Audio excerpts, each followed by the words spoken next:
pageantry and the pomp and circumstance at the White House.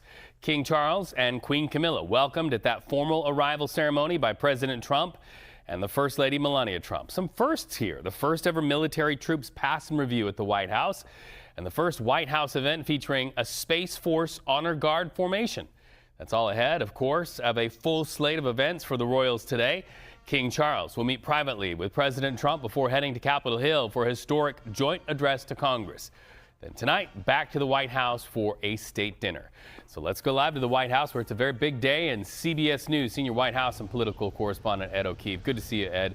We know the president and the king are having a bilateral meeting behind closed doors now. What's likely to be on that agenda? And also, I'm fascinated as to what may not be on the agenda today.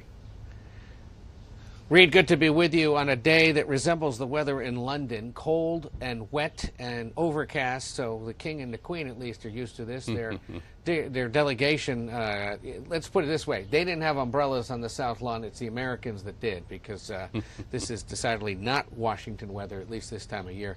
They are expected to cover a wide range of mostly economic and broad foreign policy issues. The one we're watching for most especially is what, if anything, do we get a sense of that they discussed regarding the situation in the Strait of Hormuz, Iran, and then perhaps more critically for the Europeans, what does the president and the king discuss regarding Ukraine?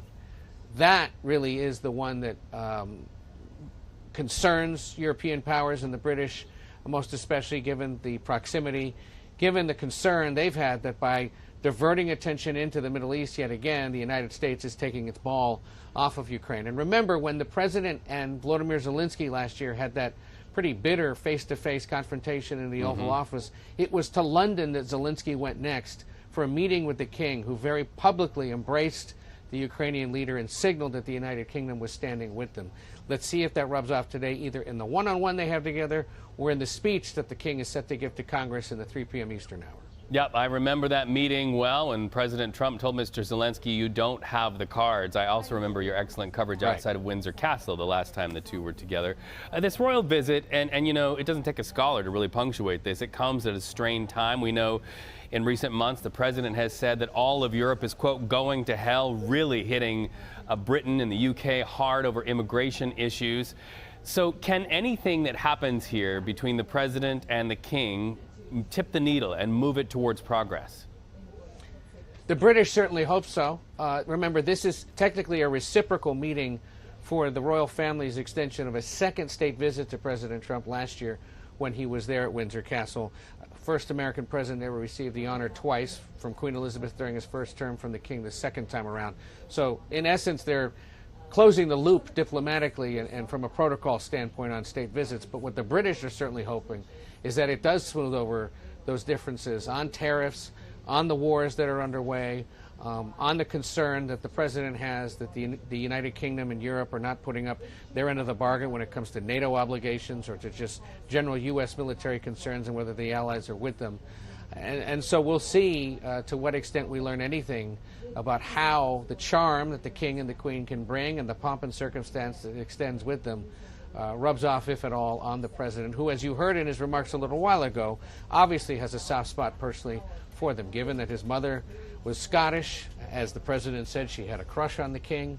He loves telling that story. He's told it before, as I recall.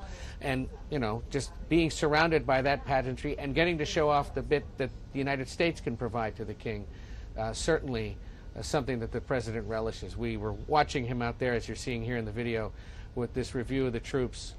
The president very much embracing that pageantry, knowing that the world is watching, knowing that Americans are watching, and knowing that this is one of the few ceremonial things a U.S. president really truly gets to do that sort of is on par or similar to those royals or more autocratic leaders around the world whose visuals he certainly has always admired since his first term. As we're mindful of President Trump's words about now the late Queen Elizabeth, we are also reminded of her address to members of Congress in the past, where she likened our Congress to their parliament and really tried to strengthen the bonds, at least in the process, the democratic process. We know the king is going to be speaking to lawmakers soon. What do you anticipate will be the messaging there? Well, the one thing you probably won't hear from the king, and it's the thing that the British government and diplomats here in Washington who've been preparing for this have continued to stress, is you don't, by law, hear the king really discuss day-to-day affairs or politics. He can sort of speak broadly to the relationship. He can speak broadly to his concerns, as he's had them throughout his entire life, about climate change and sort of the interdependence of the world, but he's not likely to get into specifics. It's not allowed by British law, and it's part of the reason why even American and British reporter restrictions have been placed today on their movements and being able to see them. You're going to see a lot of this, photographs, but not necessarily video, because they don't want reporters within earshot to at least shout a question at the president and the royals, or to have the president himself perhaps start talking to reporters and have the king standing there and potentially dragged into something. So this is about as scripted as it gets between the president and a world leader. There is some deference from the Americans, some reluctance, but deference, because they understand that things are a little different for him. And that's what will make this speech so intriguing. What, if anything, he says directly or subtly or in a roundabout way to stress his views on the U.S.-UK relationship, or what he thinks perhaps the United States should or should not be doing. All right, Ed O'Keefe reporting from the White House. We know you'll be writing down every word and reporting it for our dinner time headlines. Good to talk to you, friend. Thank you so much.